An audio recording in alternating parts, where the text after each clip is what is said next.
Did we get the email? Was that enough? It is! Anna Worthington. Mr. Stevenson, I would like to extend an offer for you to come and investigate the Bar Harbor Lighthouse Maritime Museum. I'm sure you're very familiar with the numerous claims about the lighthouse and surrounding grounds being haunted. I, along with most of our staff, have experienced something chilling and unexplainable during your time working at the lighthouse. Whether it is hearing shrills in the Hurley house, seeing shadows briskly moving about the lighthouse stairwells, or feeling full of dread while being in the barn at night, it seems there's a wide range of stories we all collectively have. I won't go into too much detail about the history because I'm sure you know more about this stuff than I do. The first claims of paranormal activity started in 1835 when Dylan Hurley became wiki. Undoubtedly, these ghost stories became exaggerated when the tourists started doing the Novak family's tenure here. The stories further deepened a few years later after the lipstick killer was apprehended. It's terrible what happened to those kiddos, and there's no shortage of ghost stories about them. I think I can speak for all the staff here. I would like to see you if you're able to find some evidence validating our experience. It would be most convenient for us if you could investigate on a weeknight. This is our busy season, and the weekends are especially busy. The lighthouse will be completely vacant, so you can investigate wherever you wish, although the visitor center and the gift snack shop will be locked up. Additionally, if you find retractable belt barriers, please be respectful of them, although in several locations we have moved them back so you can investigate more closely. This is the museum, and we want to maintain the integrity of our artifacts. We look forward to seeing you at the Bar Harbor Lighthouse. Warmest regards, Annie Worthington, Bar Harbor Lighthouse Director. Alright, so in the next episode, we are going to the lighthouse. I'm really excited. Thanks for keeping me company, and I'll be back soon. At the Hurley, okay. So there's one other place we can go check, which is the wiki and locations. Yep, Bar Harbor Lighthouse. Bar Harbor Lighthouse, the first keepers. After the War for Independence, the city entered a reconstruction period and experienced tremendous growth in the historical district.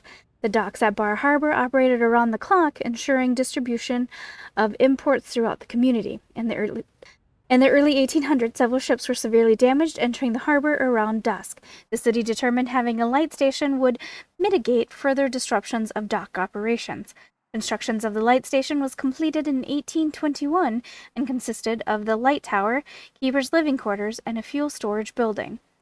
Delmore Irving and Douglas Murdoch were the first Bar Harbor lighthouse keepers. Delmore Irving was a retired admiral who had a hardened personality defined by his experiences at sea during the recent war. Douglas Murdoch had a long career as a local politician. In the year prior to his arrival at the light station, his popularity significantly deteriorated. Rumors surfaced about Mr. Murdoch having an affair with the wife of one of his colleagues, and shortly thereafter, Mrs. Murdoch suspiciously left town without a trace. Law enforcement opened a case about the matter, but no evidence was discovered. The general consensus was that Douglas Murdoch volunteered for the keeper's job to avoid further attention and potential prosecution. The community believed the light station operated for years without incident. As dusk approached on April 14, 1835, the light tower was not operational. This was an immediate and urgent issue for the harbor, and before nightfall, the dock superintendent and a police officer were inside the keeper's quarters. It appeared that the Admiral Irving passed away in his sleep, and Douglas Murdoch was nowhere to be found. The following morning, police officers, detectives, and a medical examiner arrived at the light station to investigate. The coroner's report indicated that Admiral Irving passed away in his sleep of natural causes. The detectives found Delmore Irving's diary, and a very disturbing story starts to unfold. Admiral Irving immediately disliked Douglas Murdoch, and over the years, this festered into hatred. As highlighted in Admiral Irving's diary on his first night at the light station on September 12, 1821, it is incredibly evident that Mr. Murdoch has spent his entire life striving for the affection of others by storytelling. Numerous times today he appeared to adjust his disposition throughout our conversation for the sake of earning my regard. I have a strong disdain for a man that lacks integrity. The entries grew in frequency and frustration as time passed. The following is another excerpt from his diary. I have begun to voice my disdain to Douglas about his shifty personality. His commitment to his work is dismal. He reminds me of a spoiled child complaining about nearly every aspect of his duties. I don't recall ever wanting to mangle another man so feverishly in my life. Admiral Irving documented that Mr. Murdoch purchased 7 slaves in 1832 and had them build their own housing on the west side of the peninsula, which was densely vegetated and was a discreet location. Slavery was legal at this time, although a severe divide was growing within the country on this subject. New Edelin did not support slavery, and no slave could be found anywhere within the city limits. Douglas was aware of the community's position, but regardless traveled south to purchase them. The following entry demonstrated Admiral Irving's feelings on the matter. I am surprised I find myself astonished with Douglas' recent procurement. I imagine having a person of such filth would have no problem stooping to such moral lows. A few months later he wrote the following. Seems that I have befriended my neighbors to the west. They are much more akin to my liking than that meter Douglas. Admiral Irving scripted the culmination of his hatred for Douglas Murdoch on August 7th, 1834. Today I witnessed Douglas beat George to, as I believe, death. Douglas, a lazy and spineless hypocrite, felt it necessary to beat him because he was delinquent on his duties. I am full of regret not being able to stop the whipping sooner. The only redeemable act that I can contrive is to ensure tonight will be the end of Douglas. As the facts started to surface, it was evident the city had a few things to consider moving forward. The light station operated on its contingency plan for approximately 3 months. During this time, city officials relocated the 6 residents living on the west side of the peninsula and integrated them into the community as free men. City officials were able to discourage the local paper from running stories, avoiding negative publicity. This is undoubtedly because there was still a general dislike for Douglas Murdoch within the community. Approximately 1 month after the incident, a plan was unveiled to how to move forward. In July of 1835, Dillon Hurley was selected as the head keeper. The Hurley House. Dillon Hurley became the head keeper in July of 1835. He moved his family into the keeper's quarters with the pretense of accommodating home was being built adjacent to the light station. Dillon and his wife, Deidre, had 3 children, Ellie, Jabez, and Isaac. Jabez? Isaac was Deidre's older brother's only son, whom they adopted when he was orphaned. In 1836, a sizable home was built adjacent to the lighthouse. The Hurley family was able to subsidize the cost of the house with city grants per their sustainability agreement. The agreement outlined that the home should be comfortably house all residents of multiple generations to minimize the feeling of isolation that seemed to manifest while on the peninsula. Over a 50-year period, the Hurley family operated the lighthouse.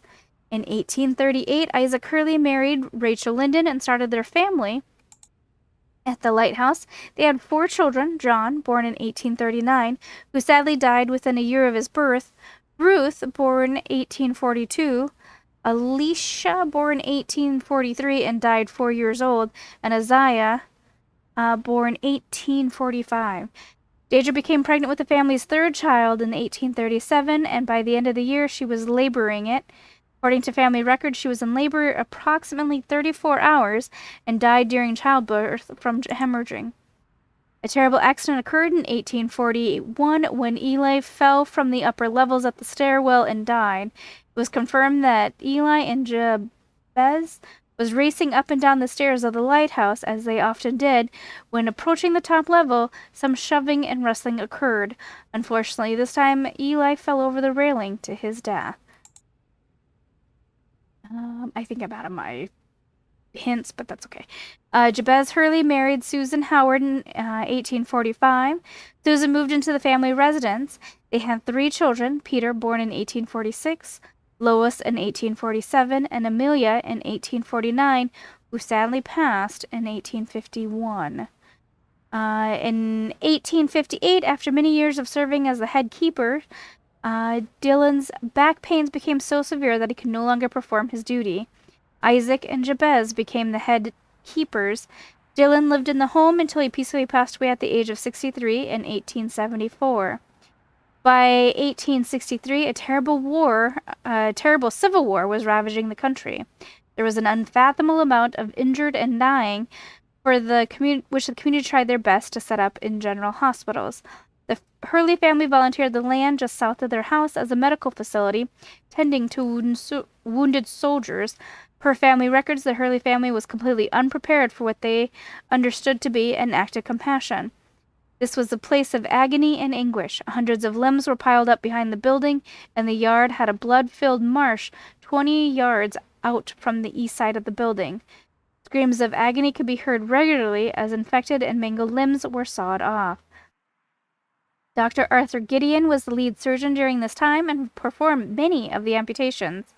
Dr. Gideon was quoted as saying many years after his time as a field surgeon, "My vocation has immunized me.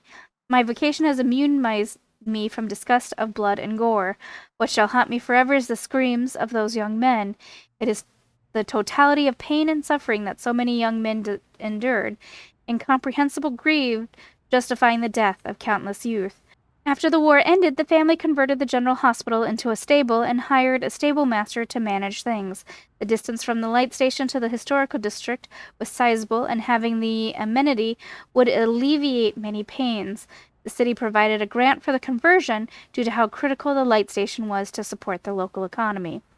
By the mid-1800s, Isaac and Jabez was old enough that labors associated with maintaining the lighthouse became exhaustive. Both of their children were grown and had children of their own. The world was changing, becoming more industrialized, and the Dillon children had other career interests. In 1886, a new family moved into the residence. There's a lot going on. All right, we'll get through this. Well, I gotta take a drink of water. Okay.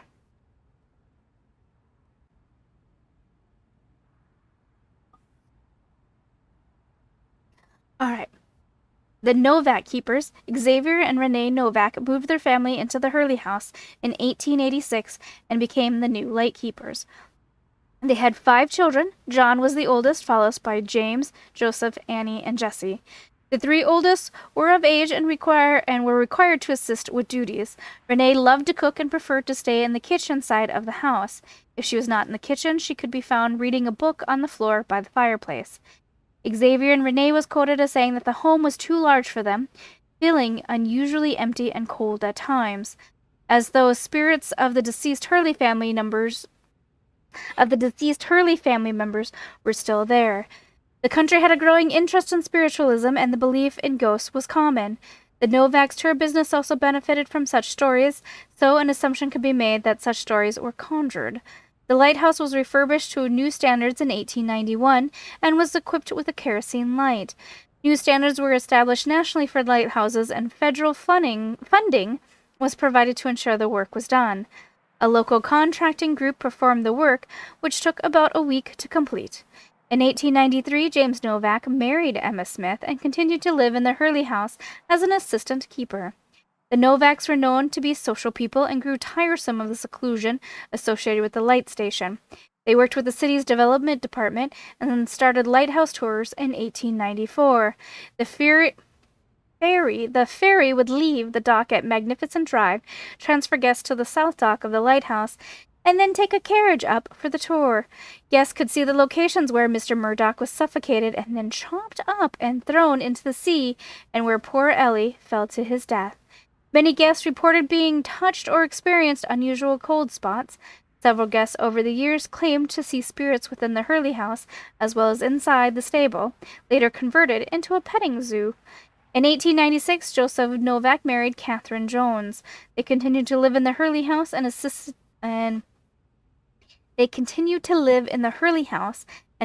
with keeper duties. In 1909, Xavier retired and moved into one of the smaller bedrooms with Renee until his death in 1921 and her death in 1922. James and Joseph took over the headkeeper duties. The Novak family purchased a couple of automobiles with the assistance of city grants in 1915. They transitioned the stable into a petting zoo with goats, pigs, and chickens. It was noticed that children did not appreciate the tours as much as their parents, so this addition would help make tours more enjoyable for the entire family. The coast yard The Coast Guard years. In 1942, most of the world was on edge because of the Great War involving every industrialized nation. An enemy submarine was spotted off the coast of a city several hundred miles to the south. This was enough to make the entire country paranoid, and all lighthouse operations were taken over by the Coast Guard. This ensured quick action could be taken if enemies were spotted close to shore. James and Joseph were in their 60s when this calamity occurred. They didn't have a succession plan, so negotiating a move to an alternative house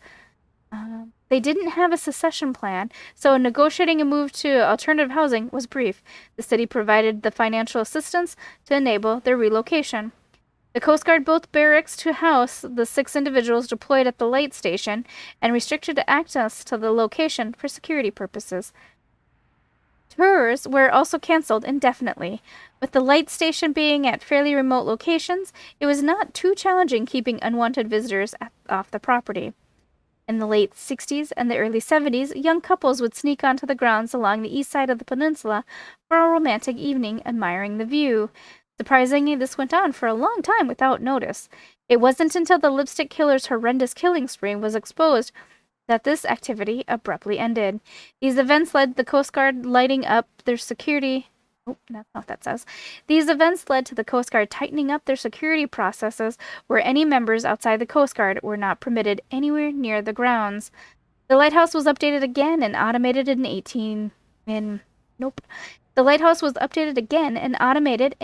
1988. The Coast Guard downsized accommodations, sustaining 2 deployed individuals since the workload was significantly decreased with the automated light tower. In 1996, most of the lighthouse grounds became a maritime museum.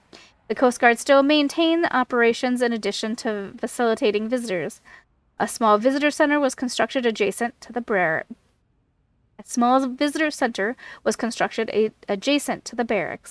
In 2004, the city of New Edellin officially created the Bar Harbor Lighthouse Maritime Museum. The Coast Guard determined that their presence was no longer required, and the Maritime Museum hired all the necessary staff to operate the grounds. This is when the visitor center, gift shop, and snack shop were built. It has been in operation as such since. Okay, we got another big chapter to read. Hold on. The Lipstick Killer. In the spring of 1974, a local teen couple was reported missing. A few months later, another couple was reported missing. After the third couple was reported missing, the Coast Guard, law enforcement, and with the rest of the community started to believe something sinister was going on. Over the year, panic increased significantly as more teenage couples went missing. It wasn't too long before authorities found male victims in the barn, mutilated and buried in shallow graves. All murdered males were positioned and disfigured in a consistent fashion. They were bound and cut in the inner arms and thighs in a fashion resulting in the victim bleeding out slowly over a 10-minute period. Additionally, the males all had makeup applied to their face, and this is where the name, the Lipstick Killer, was derived. It was determined that all the female victims' clothes were discarded in the same pile within a cave along the shore. A cause of death could not be immediately determined due to the state of the remains. Only bones remained for all female victims and were found scattered about near the pile of clothing. After coroner's review, it was determined that the bones were bludgeoned into smaller pieces by a small spike. Although the exact tool was never determined or found, it is also determined that the bones were then soaked in HCl in an attempt to dissolve them. For whatever reason, all the bones were only partially dissolved. It is assumed that the perpetrator rushed to clean up their mess and figured the partially dissolved bones would yield no meaningful evidence. Aaron Lehman was arrested in 1975 for the murder of Betty James.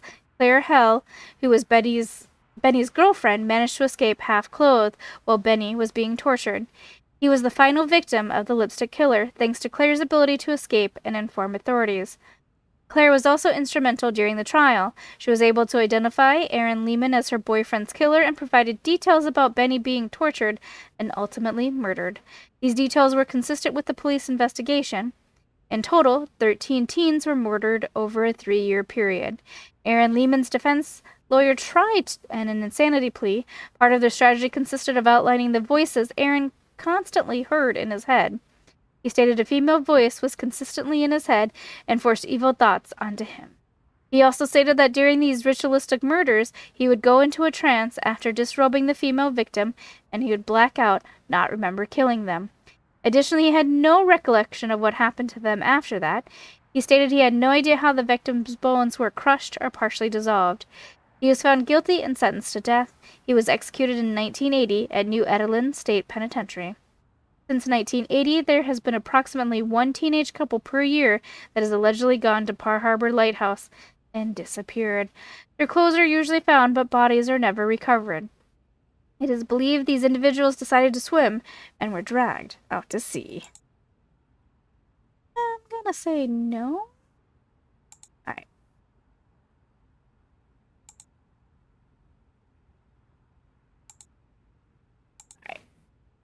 So we've got some notes. So my plan is for this first bit, we're just gonna walk through what evidence we collect, what we don't, we don't.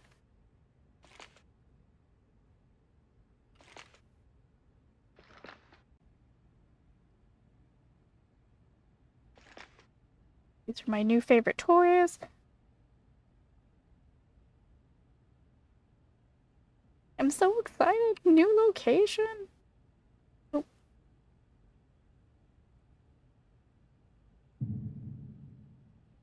Yes.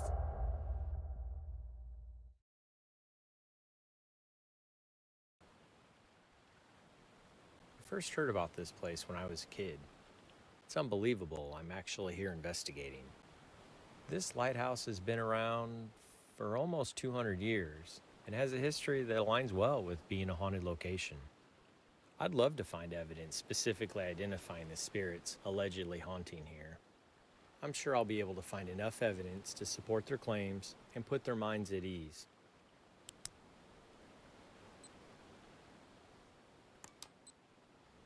Okay. Kick the speed up. Mr. Conrad, we got places to be. Right. Here's our truck. This is the house. We'll walk around.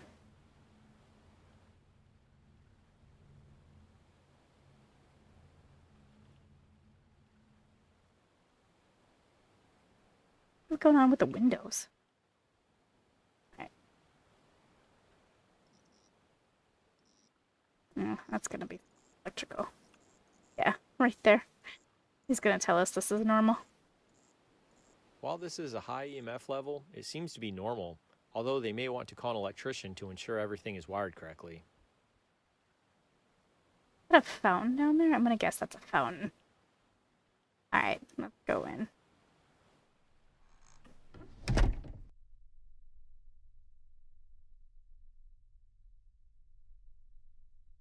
This is actually pretty cool.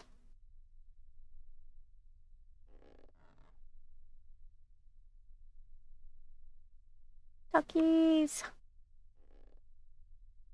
Weren't my footsteps.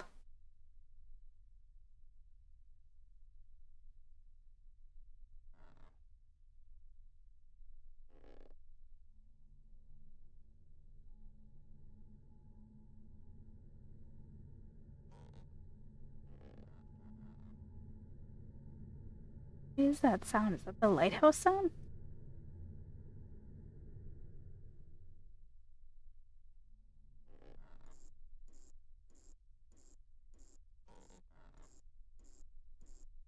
These lights are acting funny. I should continue investigating.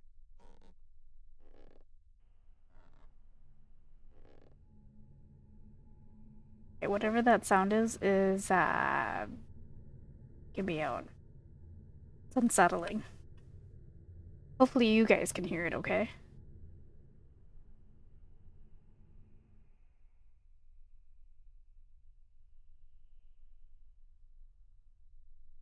I'm really liking this. It's really... What's that? Yeah, it's probably nothing. It's probably just a shadow.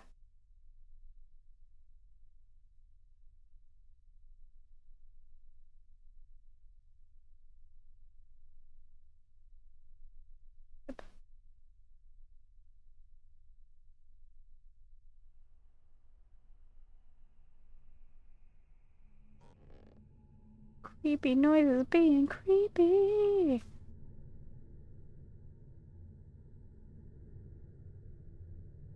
I was staying in this house and had to hear that sound, I'd be creeped out too.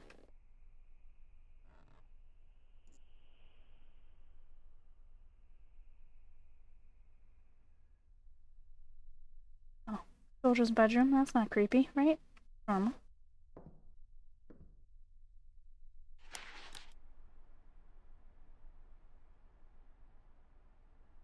I'll keep that as audio evidence.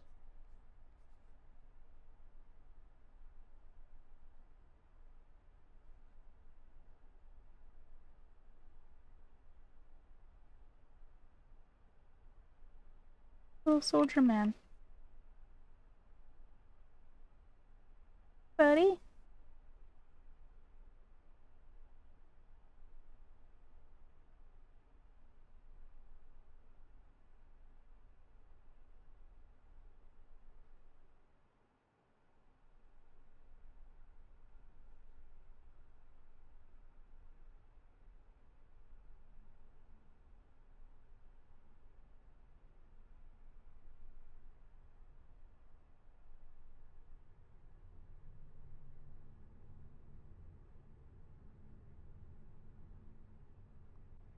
So did they restore it to this from the when the military guys were here? The guard?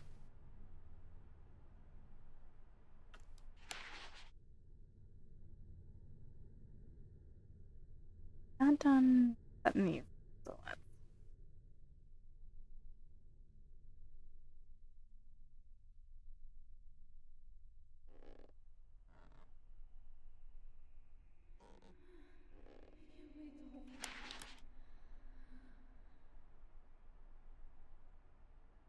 What was that? I'm glad I captured it with a recorder.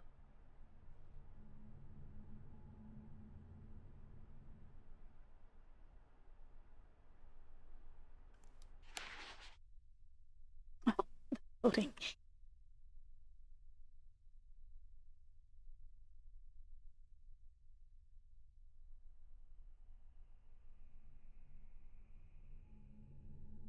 I think she said I can't wait to hold him.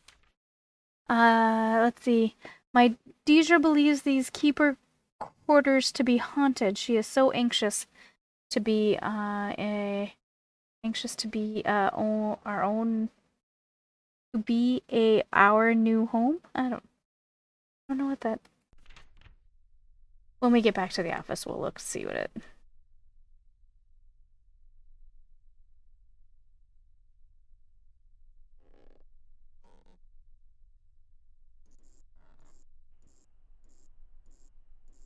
The EMF meter should not behave this way. This is paranormal. It's gonna say these temperatures. These temperature fluctuations appear to be normal. Knew it. Except for 78. That was a 10-degree difference in one spot. Sure.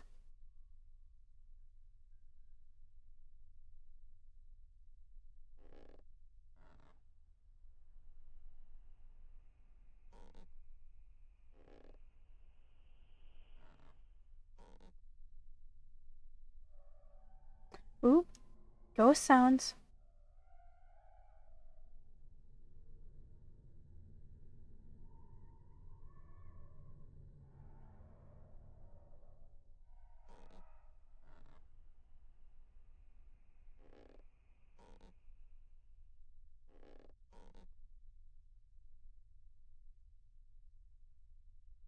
Would make sense that it was warmer.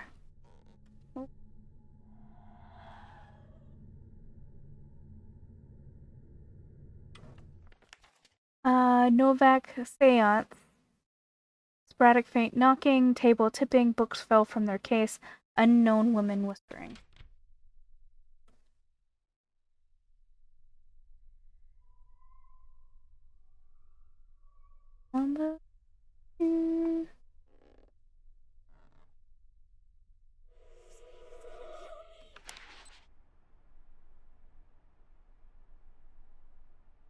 What was that? I'm glad I captured it with a recorder.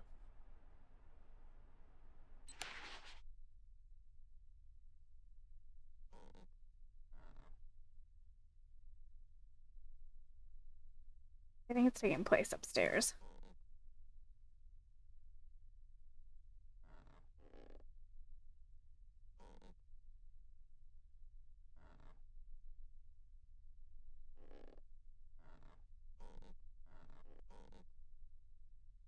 Ooh, it's cold.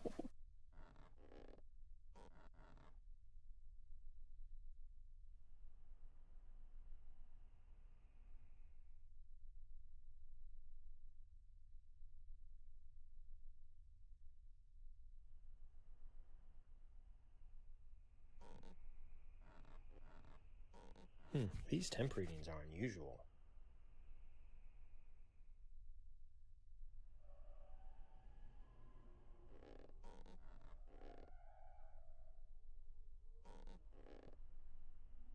He's gonna say these are normal.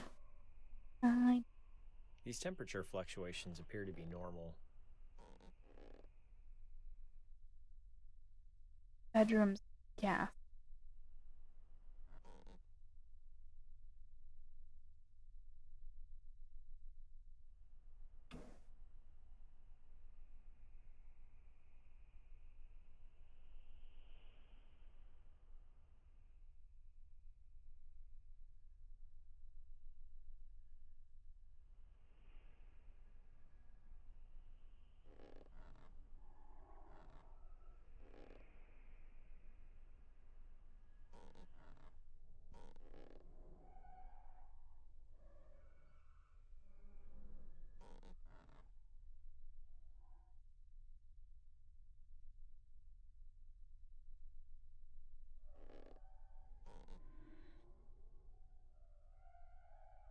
I wasn't gonna get to the recorder in time, whatever that sound was.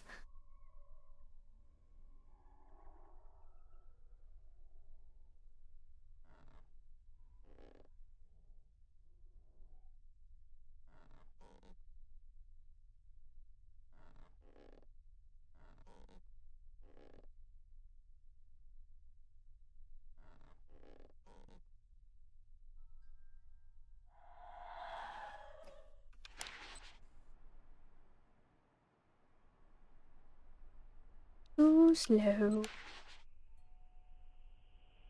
Temperatures. I know, Conrad.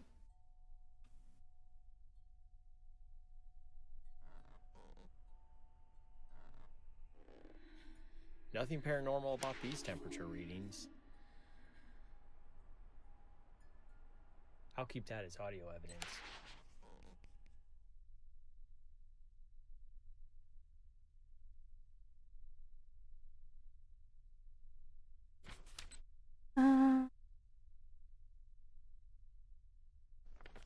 We're not done with the cold temperatures yet.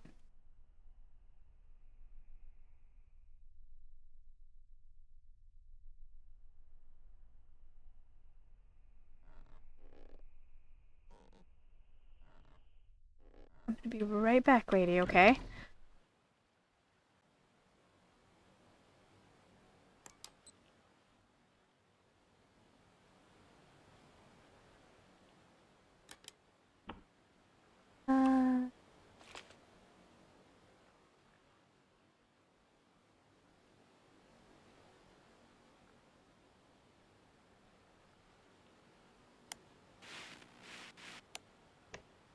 I lied.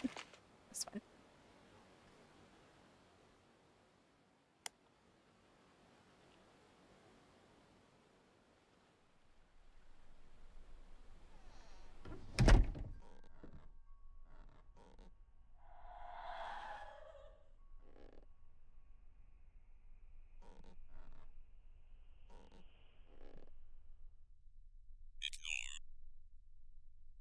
Nor.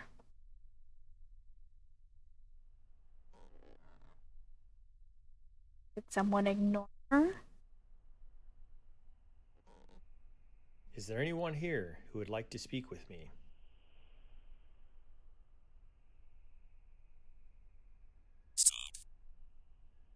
Incredible. I really think this ghost is trying to tell me something. Is there anything you'd like to tell me?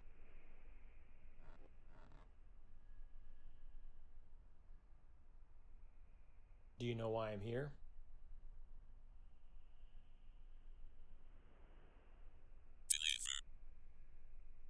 I'm convinced someone or something is trying to communicate with me. How many people are here other than me?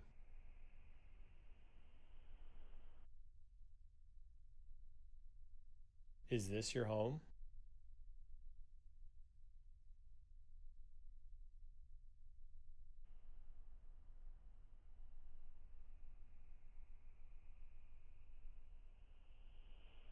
Do you like the current family living here?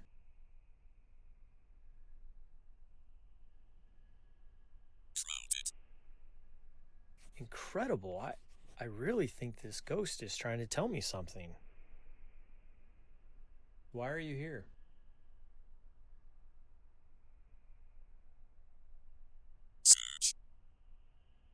Incredible. I really think this ghost is trying to tell me something. Can you tell me your name?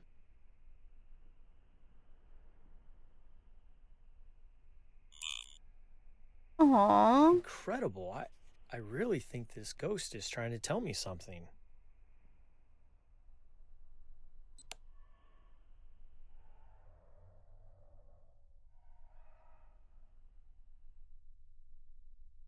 I'm skipping past when I know the temperature. He's just gonna say it's normal.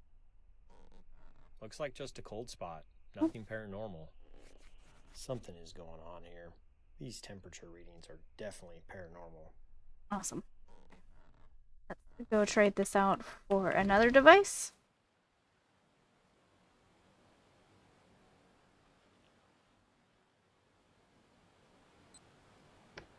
I was supposed to just tour it, wasn't I? And then the stuff started to kick off, and I was like, I got this. Oh. It's my first time using that. It's not. You know what I forgot to do is I forgot to use this in the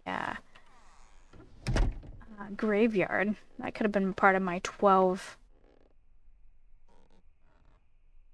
thing.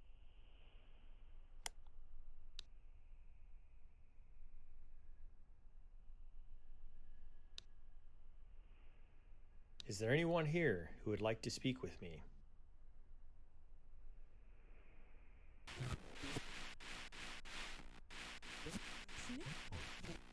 Is there anyone here who would like to speak with me?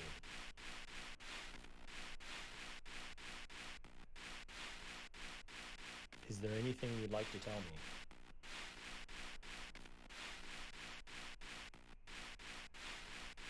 Do you know why I'm here?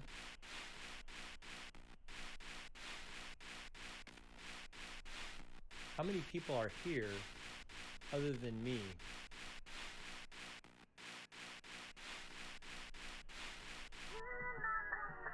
Incredible.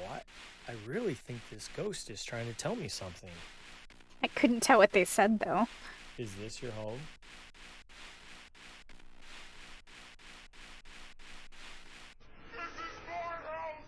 Incredible. I really think this ghost is trying to tell me something. Do you like the current family living here?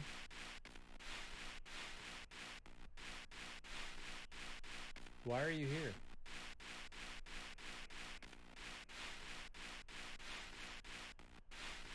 Can you tell me your name?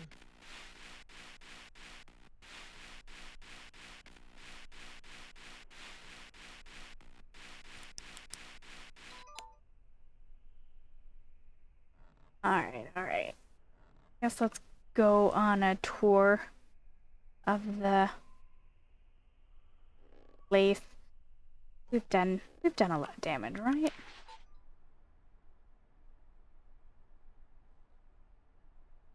Okay, let's go. Thanks for talking to me. I appreciate it. We'll get more info about you later.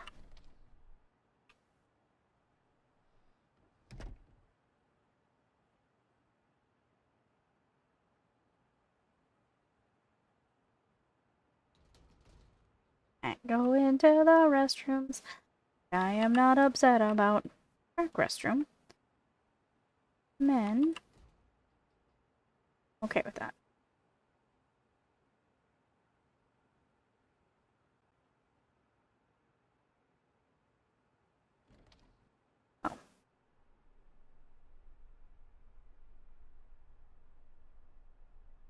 Okay, so this is the barracks.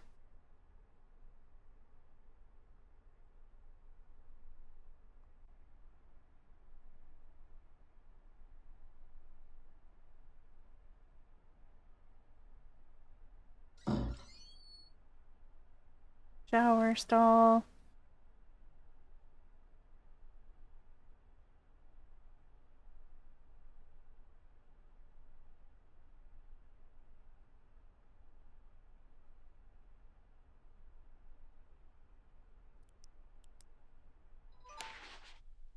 Okay, I think I'm gonna do this instead.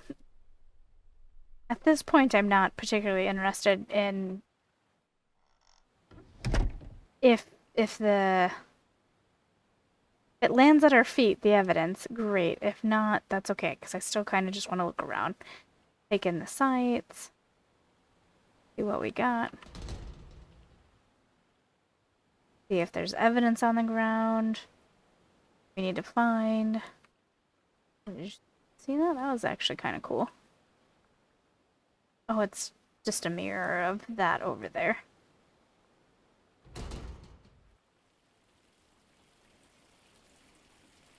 The fountain. Okay. The gift shop, all that. That was a fountain. We could kind of see it from the distance.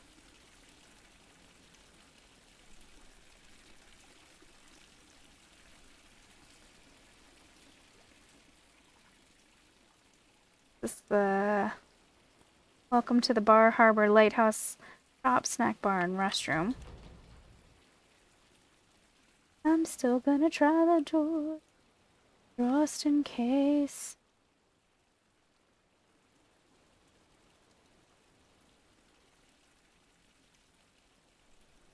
This is a lot of fun area to have created, knowing that people still won't be able to go to it. Playground. Very cool. Is it gonna be a haunted playground? Ugh. I don't know, man.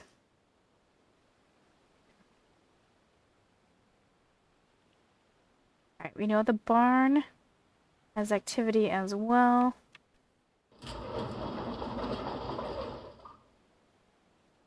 Creepy. Oh, you're so cute. Actually, you're kind of not. You're kind of terrifying now that I look into your eyes.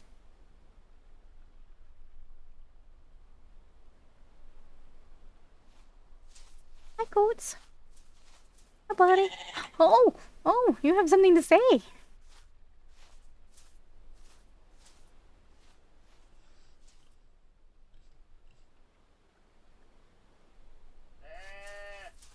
Yeah, I hear ya. Alright, good night, guys. Tuck you away.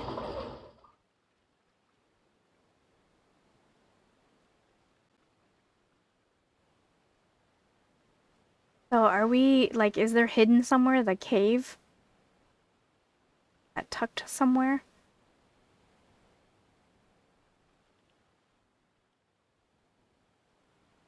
Gazebo.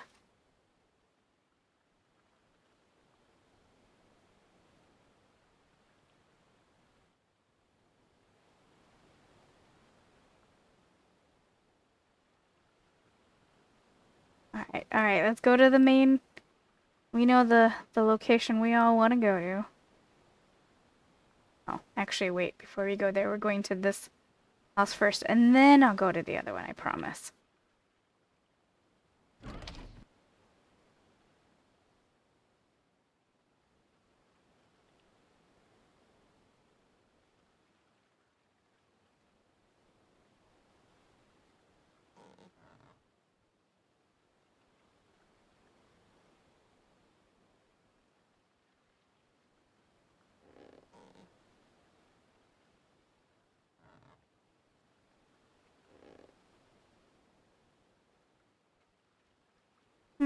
Really nothing here right now.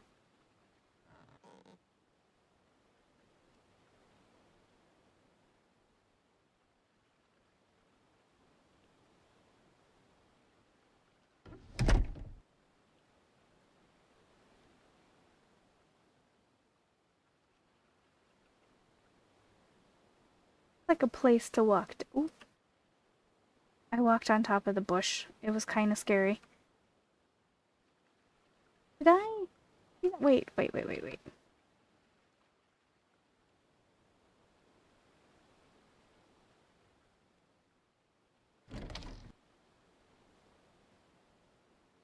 Not notice the door back here.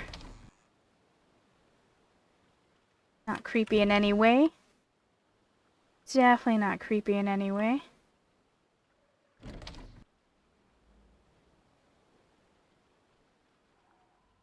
Oh. Ghost voices.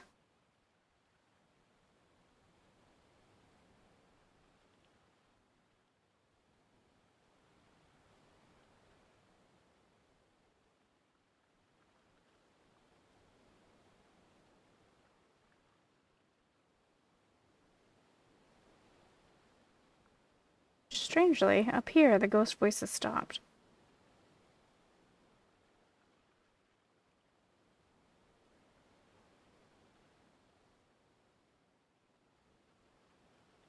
Hi?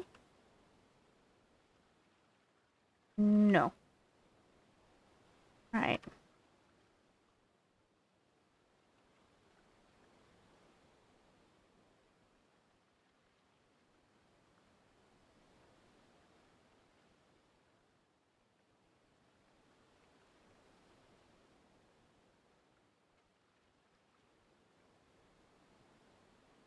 So this is gonna be very similar to the church, isn't it? Oh, oh, I saw you open that.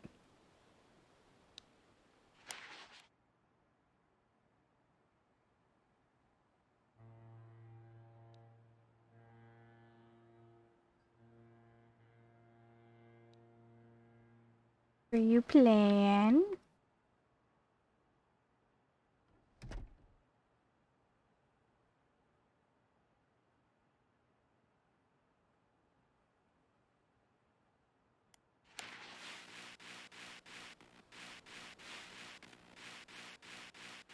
Is there anyone here who would like to speak with me?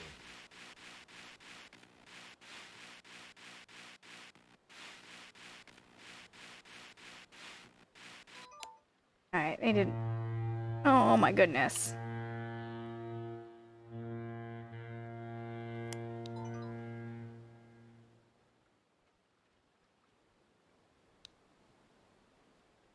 Alright. Okay, we explored the lighthouse. What's this? Lighthouse, or outhouse.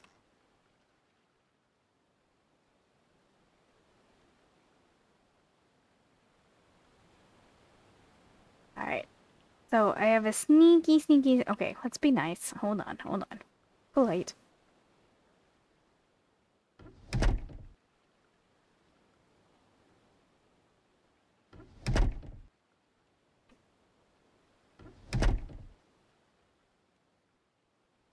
Alright, I'll go closing doors. I'll go back around and close the other door after I circle around.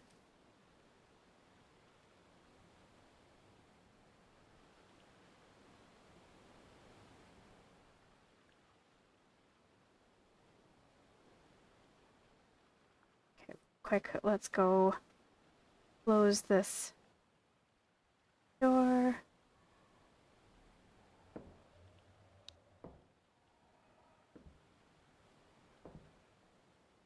Ooh, that is eerie audio evidence.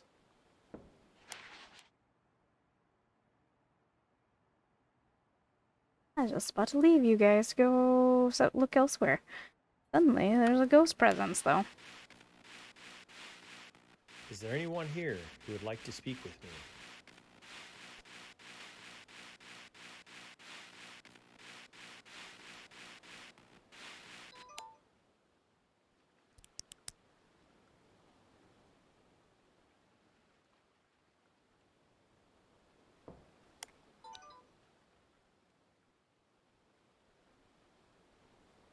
That was a very unusual noise. I'll keep that as evidence. I'll keep that as audio evidence. Up here? Is there anyone here who would like to speak with me?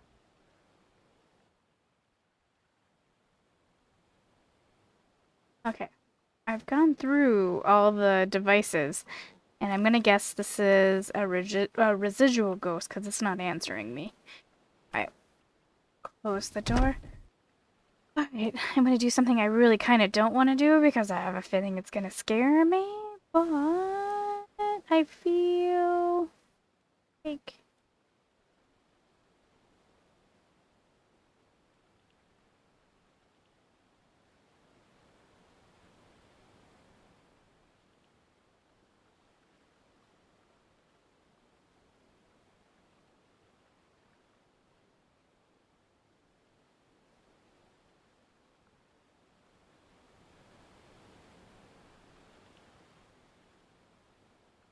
don't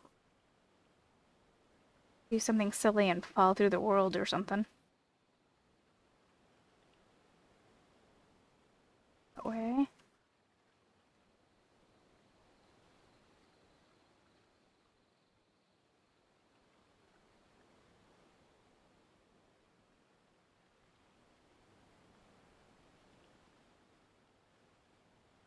Oh, I'm back. Okay.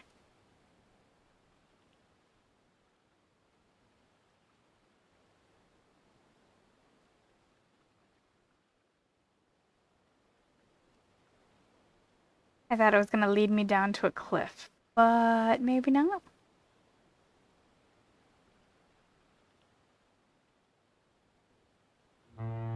Ugh, just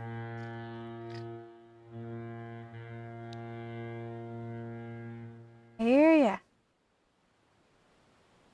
Oh, is that right there? Kinda cool.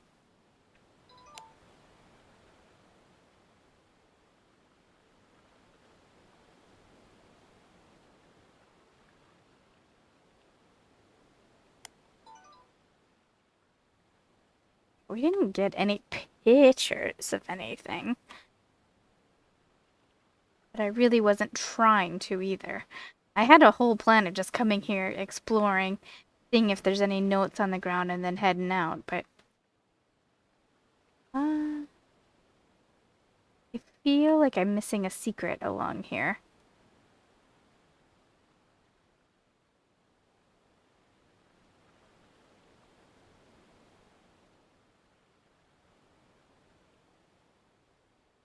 And again, I am playing blind. I haven't seen anybody else play it. About the time the church came out, I stopped watching other people play. Go that way.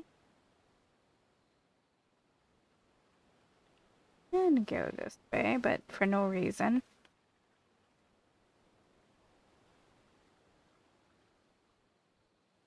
Is the lipstick killer gonna jump out? I've been watching... Oh... Hello. That wasn't my footstep. Ghost sounds.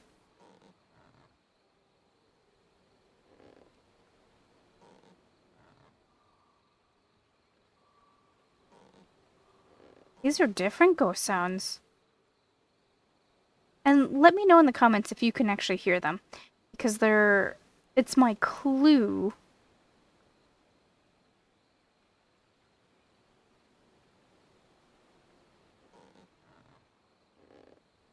There's paranormal activity happening. At some point there's going to be a note here, isn't there? I'm going to have to remember... Oop.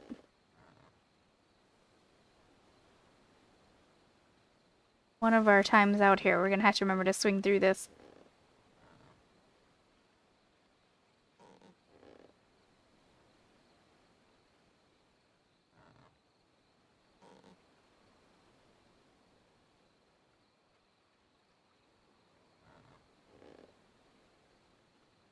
This wasn't listed in the,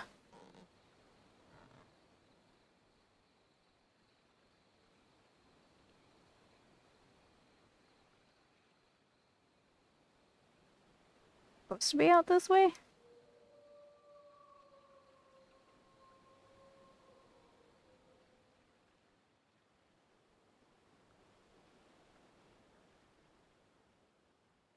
A wall.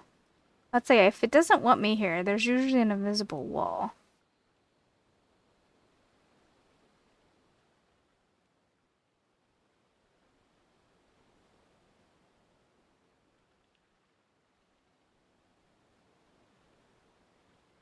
The barn, right?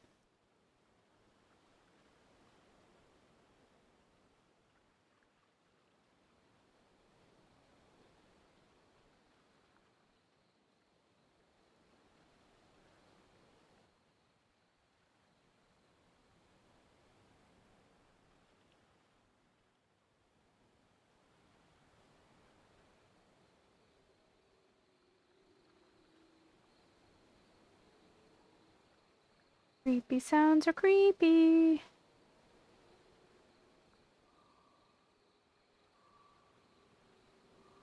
won't let me back that way. I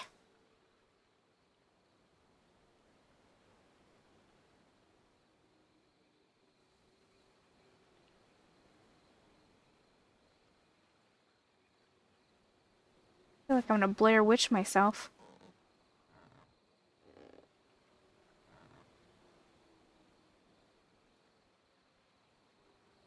Yeah, there's definitely gonna be evidence out this way.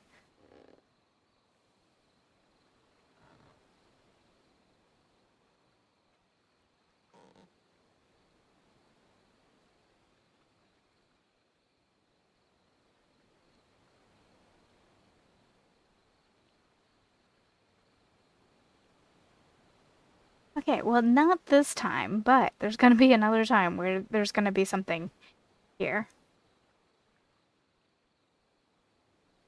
Thought I saw something. Oh, okay. Creepy.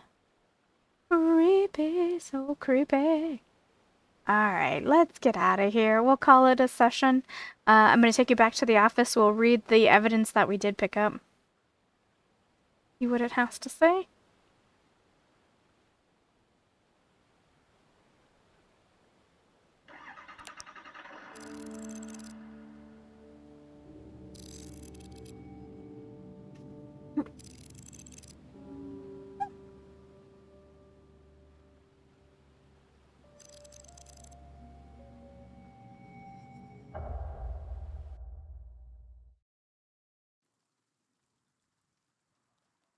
Okay.